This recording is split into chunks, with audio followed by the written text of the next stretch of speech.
Tartu Ülikoolis on ligi 4400 töötajat ja siin õpib üle 14 000 üliõpilase.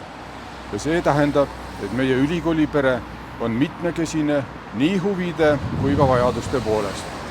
Meile on oluline, et ülikoolis oleks hea õpi- ja töökeskkond. Ja siinkohal ei mõtleme ainult füüsilist ruumi. Me tegeleme vaimse tervise ja võrdse kohtlemise edendamisega. Toetame erivajadusega üliõpilasi ja töötajaid.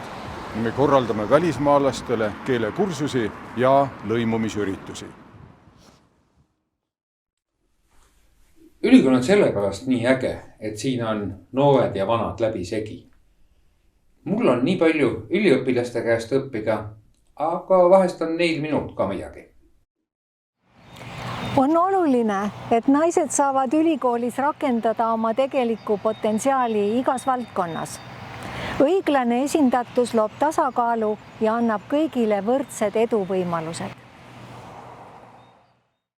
On oluline, et ülikoolipere on ühtehoidev, toetav ning väärtustab kultuurilist mitmekesisust ja kaasatust. Tehnikaülikoolis töötab inimesi 66 erinevast riigist ning üliõpilasi on lausa 85 eri riigist Soomest Namiibiani. Kaasav juhtimine tähendab arvestamist perspektiivide ja kogemustega, mis ühe inimese sisse kunagi eales ära ei mahuks. Kaasav juhtimine tähendab ka seda, et me oskame need erinevad perspektiivid ja kogemused ühe laua taha kokku tuua ja teineteisega rääkima panna. Ja meie Eesti Muusika- ja Teatriakadeemias oleme kindlad, et lava on vaba.